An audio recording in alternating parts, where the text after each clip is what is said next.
आघाडींना भेटावं असं मला वाटतं. बरोबर आहे. कुणाकुणाचे प्रयत्न सुरू आहे हे तर थेटपणे महाराष्ट्र बघतोय, मतदार राजा देखील पाहतोय. कपिल ढोके, जर उद्या महाविकास आघाडीमध्ये राज ठाकरे येण्याचे जर संकेत मिळाले तर काँग्रेस त्याचं स्वागत करणार?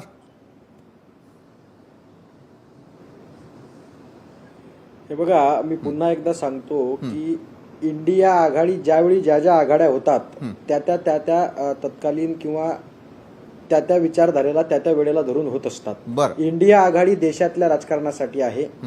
ती देशामध्ये आपली खिंड लढवते आहे. महाविकास आघाडी हा महाराष्ट्राच्या राजकारणाचा एक त्या ठिकाणी झालेला प्रयोग होता आणि तो महाराष्ट्राच्या राजकारणामध्ये आजही कार्यरत आहे. आता उद्धव साहेब राजसाहेब भेटले म्हणून जर राजसाहेब महाविकास आघाडीमध्ये येत असतील का, त्याचं स्वागत करणार का, या जर तरच्या चर्चा आपण त्यावेळी केलेल्या योग्य राहतील. म्हणजे अजून कोणी उद्धव साहेबांनी तसा प्रस्ताव काँग्रेस राष्ट्रवादीच्या लोकांना दिलेला नाही किंवा मग राजसाहेबांनी तशा कुठे भावना व्यक्त केलेल्या नाही. सध्या आपण त्या भेटीकडे कौटुंबिक भेटीसारखं पाहिलं पाहिजे, जे त्यांनी सांगितलेलं आहे. जर तरच्या चर्चा आपण त्यावेळी करू. महाराष्ट्राच्या राजकारणात महाविकास आघाडी अभेद्य आहे. आता स्थानिक स्वराज्य संस्थांच्या निवडणुकांमध्ये तिन्ही पक्षांचे लोक महाविकास आघाडीमधले कोणाला घ्यायचं, कोणाला बाहेर काढायचं, कोणासोबत लढायचं, या सगळ्या याच्यावरचे निर्णय त्या स्थानिक पातळीवरच्या कार्यकर्त्यांना लक्षात घेऊन घेतल्या जातील. आता दुसरी गोष्ट, डॉक्टर वाघमारे सरांचं मी या ठिकाणी ऐकत होतो. ते सांगतात की त्यांच्या भेटीनं आम्हाला काही फरक पडत नाही, त्यांचा काही न्यूसन्स नाही. पण आता एक लक्षात घ्या विशालजी, मी जाणीवपूर्वक सांगतो, आज साहेब आणि उद्धव साहेब भेटलेत.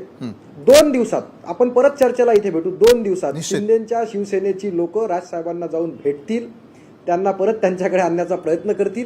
जर मग उद्धव साहेब आणि राजसाहेब एकत्र भेटले तर त्यांचा काही फारसा फरक पडत नाही. मग तुम्ही कशासाठी भेटता बरं? मग तुम्ही कोणी, आता हे बघा, महायुती आणि महाविकास आघाडीच्या बाबतीत मी अत्यंत जबाबदारीनं सांगतो, ग्रामीण भागात काही प्रवचनं होतात आणि त्या प्रवचनांमध्ये तो जो प्रवचन करणारा असतो तो एक गोष्ट फार चांगल्या पद्धतीनं सांगतो. ती गोष्ट अशी आहे की 10 सज्जन लोक, 100 सज्जन लोक, 100 साधू लोक एकत्र राहू शकतात. पण वाईट विचारानं एकत्र आलेले, देशाला लुटण्याच्या विचारानं एकत्र आलेले, अनैतिक प्रकारातून एकत्र आलेले, चोर, लुटारू, सैतानी प्रवृत्तीचे लोक हे कधीच एकत्र राहू शकत नाही. आता महायुती, स्थानिक स्वराज्य संस्थांच्या निवडणुकीत महायुती एकत्र लढणार आहे का, हे पॅनलवर बसलेल्या अवधूत वाघ सर असतील, डॉक्टर वाघमारे सर असतील, यांनी जबाबदारीनं सांगून पाहावं.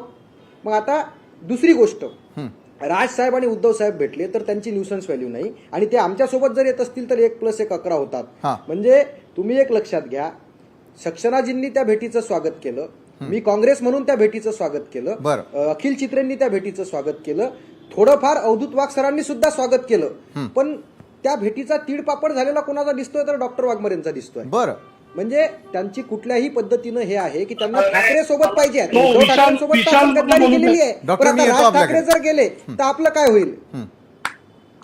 डॉक्टर, तुमच्याकडनं उत्तर घेण्याच्या आधी जबाबदारीनं पुढच्या काळामध्ये सर्व पक्ष एकत्रितपणे, खास करून महायुतीसाठी, म्हणजे अवधूत वाघ हा आपल्यासाठी प्रश्न आहे, स्थानिक स्वराज्य संस्थांच्या निवडणुका महायुती तरी एकत्रपणे लढणार का हा आपल्यासाठी प्रश्न आहे.